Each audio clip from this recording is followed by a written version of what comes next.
मंगलम भगवान विष्णु मंगलम मधुसूदनः मंगलम देवकी पुत्रः मंगलम गरुडध्वजः श्रीरामं हनुमत सेव्यं श्रीकृष्णं भीमसेवितं श्रीव्यासं श्रीमदानन्दतीर्थसंसेवितं भजे। ब्रह्मान्ताः गुरवः साक्षात् इष्टं दैवं श्रियःपतिः आचार्याः श्रीमदाचार्याः सन्तु मे जन्म जन्मने। श्री गुरुभ्यो नमः। हरि ओम। आज का दिन अत्यंत पर्तगाली मठ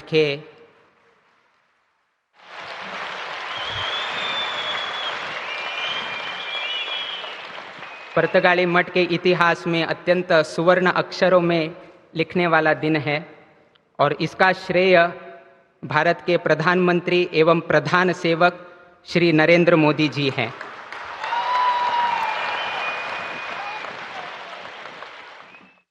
मठ की तरफ से और व्यक्तिगत रूप से और सभी गौड़ सारस्वत ब्राह्मण समाज के लोगों से और गोमांतक के सभी लोगों के तरफ से हम नरेंद्र मोदी जी को यहाँ पर हार्दिक स्वागत करते हैं। विशेष करके हम श्रीमान नरेंद्र मोदी जी का व्यक्तिगत रूप का दो चार विषय आपके सामने प्रस्तुत करना चाहते हैं। हमें एक ऐसे प्रधानमंत्री जी प्राप्त हुए हैं जो चातुर्मास के काल में एक भुक्त का पारायण करते हैं। एक भुक्त का उनका जो खाने का है सिर्फ एक वक्त का रहता है, अर्थात चातुर्मास व्रत भी हमारे नरेंद्र मोदी जी पालन करते हैं। अगर सोचा जाए चातुर्मास व्रत स्वामी जी ये सब कुछ लोग करते हैं, मगर हमें संतुष्टि इस बात का है कि हमारे प्रधानमंत्री जी भी चातुर्मास के इस काल में एक भुक्त का व्रत करते हैं। उसके अलावा नवरात्रि के दिन 9 दिन उपोषण का व्रत भी करते हैं। आज हम ये सब कुछ करने के बाद, अर्थात आध्यात्मिक रुचि को अपने साथ रखने के बाद, ऐसे प्रधानमंत्री इस स्थान पर 2014 के बाद आने के बाद आज हमारा भारत देश कितना आगे बढ़ा है ये आप सबको मालूम है।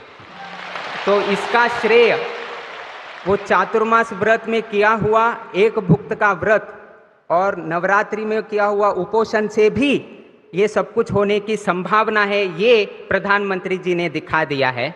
और उन्होंने ये भी सबको एक इच्छा जगाया है कि आप भी इस तरह का परिपालन अपने जीवन में भी करना चाहिए। हम नरेंद्र मोदी जी को ये भी कहना चाहते हैं, आपने चातुर्मास व्रत का एक भुक्त का व्रत भी पालन किया है, नवरात्रि में उपोषण का भी पालन किया है। अगर एकादशी के दिन भी उपोषण हो जाए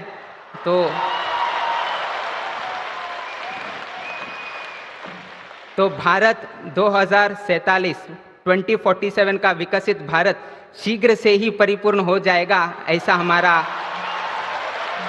विचार है।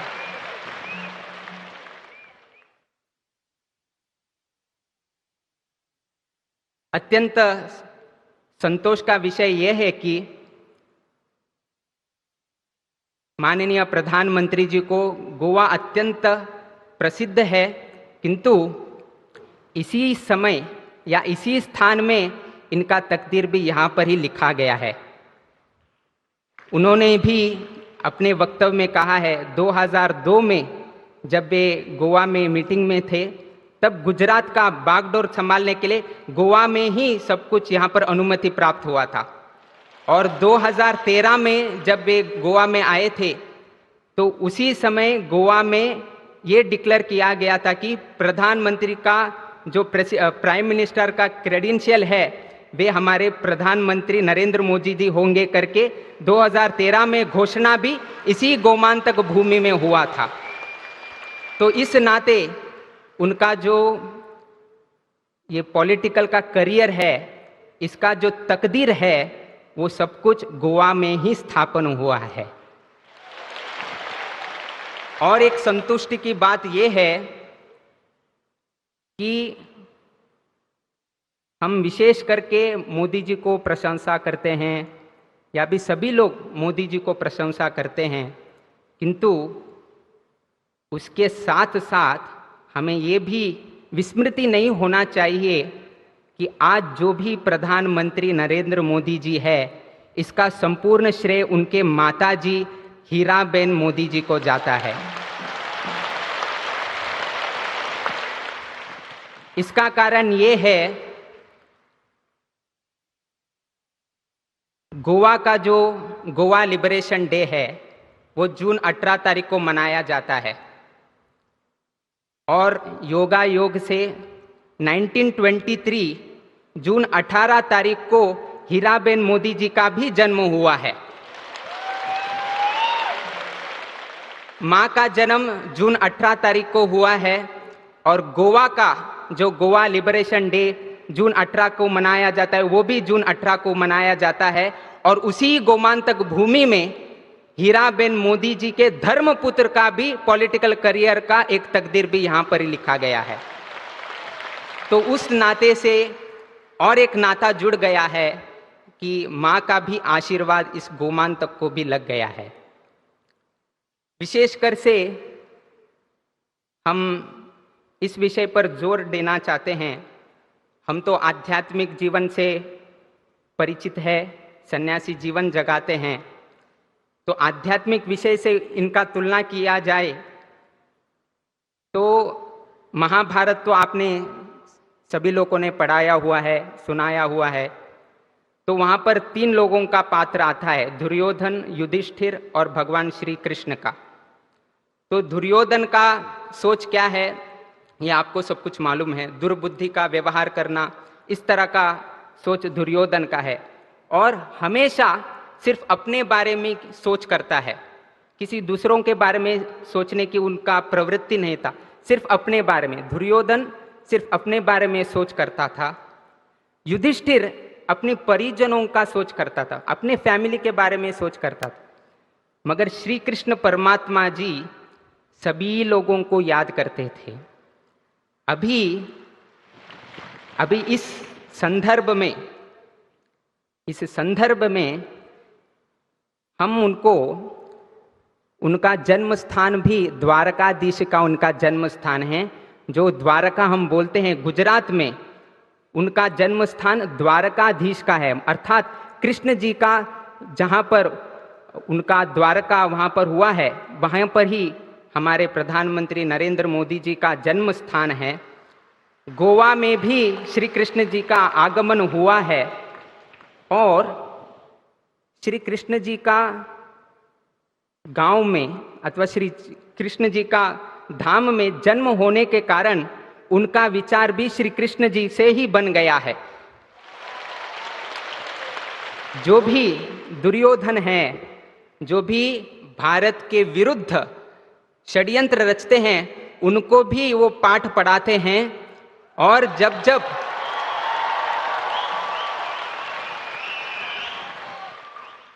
जब देशवासियों को प्रधानमंत्री से कुछ आशा है, वो भी दीपावली के अनेक अवसर पर वो भी आपको प्रदान करते हैं। और श्री कृष्ण की जैसे सोच कब आता है, कोविड काल में देखा होगा, जब वो वैक्सीन की जरूरत थी, प्रधानमंत्री जी ने हमारे लोगों को भी वैक्सीन दिलाया, और विश्व को भी वो वैक्सीन पहुंचने जैसे उन्होंने प्रयास किया। ये कृष्ण जी का सोच है, सिर्फ हमारा नहीं, सभी विश्व का भी हमें ख्याल रखना चाहिए। आज हम हीराबेन मोदी जी का यहाँ पर विशेष तौर पर प्रशंसा करते हैं, क्योंकि हीराबेन मोदी जी ने हमें हीरा जैसा पुत्र इस देश को दिया है।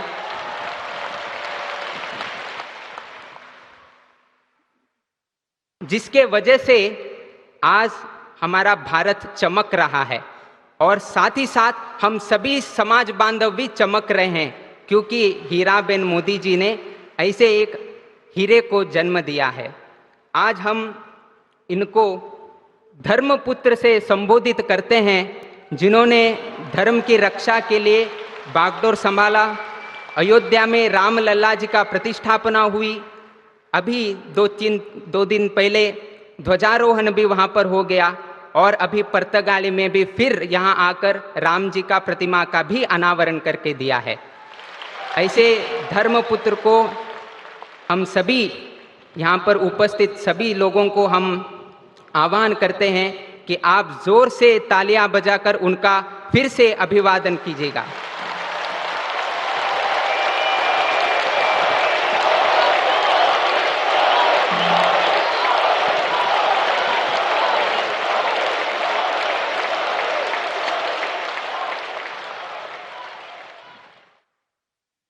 अगर राम जी का आशीर्वाद नरेंद्र मोदी जी पर है, इसका कुछ उदाहरण देना चाहे तो सिर्फ एक हम बता देते हैं। एक समय ऐसा था, चाय बेच के जीवन करना था। एक समय ऐसा था, चाय बेच के जीवन चलाना था, किंतु भगवान राम की आशीर्वाद से आज ऐसा एक समय आ गया है कि हम जब भी चाय पीते हैं तब हम मोदी की ही चर्चा करते हैं।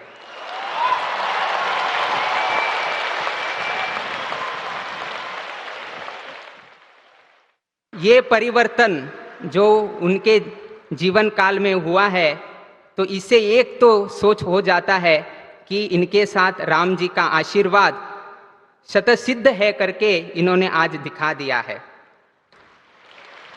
इनका एक अत्यंत विनयपूर्वक एक गुण को हम आपके सामने रखना चाहते हैं कि जब ये वाराणसी में गए थे और योगा योग से जहाँ पर हमारा पहला वाराणसी मठ हुआ है, सौभाग्य है सभी लोगों का कि जहाँ पर वाराणसी मठ है उसी लोकसभा क्षेत्र से वे प्रतिनिधित्व करते हैं, और वहीं पर गोकर्ण पुर्तगाली जीवोत्तम का मठ है। और ये मठ मध्वाचार्य सिद्धांतों का प्रचार करता है, मध्व सिद्धांत को प्रचार करता है, द्वैत सिद्धांत को प्रचार करता है। और हमें संतुष्टि इस बात की है कि हमें एक अवकाश मिला कि गुरु मध्वाचार्य के मूर्ति को उनको प्रस्तुत करके उनका गौरव करने का एक अवकाश भगवान ने हमें दिया है। वाराणसी क्षेत्र में जब विश्वनाथ मंदिर में गए थे तब उन्होंने पुजारी के बारे में भी उन्होंने सोचा है। हम लोग देखते हैं कि ये करते हैं वे करते हैं, किंतु मोदी जी को पुजारी गण का भी उनका उतना ही आदर प्रेम है। उन्होंने हिमाचल प्रदेश का फुल्ला करके है, हेम फाइबर करके है, जो आप पहनकर आप गर्भगृह में प्रवेश करते हैं। तो उन्होंने देखा कि हमारे पुजारी जन को थोड़ा कठिनाई होती है, तो उन्होंने खुद उसे मंगाकर सभी विश्वनाथ मंदिर के पुजारी गण को उन्होंने उस फुल्ला को उन्होंने प्रदान किया है। तो इतना सोच हमारे प्रधानमंत्री रखते हैं। ज़्यादा समय हम नहीं लेंगे, समय का पाबंदी होने के कारण, समय का अवकाश होने के कारण हम आज के यहाँ पर उपस्थित विशेषकर भारत के प्रधानमंत्री और एवं प्रधान सेवक करके हमेशा संबोधित करते हैं। तो ऐसे प्रधानमंत्री माननीय नरेंद्र मोदी जी को हम भगवान से प्रार्थना करते हैं कि आपको लंबी आयु मिले, लंबी आयुष्य मिले, और आपका जो हमारा देश का जो सोच है, सबका साथ, सबका विकास, सबका विश्वास और सबका प्रयास, उसमें से गोमांतक लोगों का, पुर्तगाली लोगों का इनका साथ मिला। इनका साथ मिलने के वजह से आज हमारा राम प्रतिमा खड़ा हुआ है।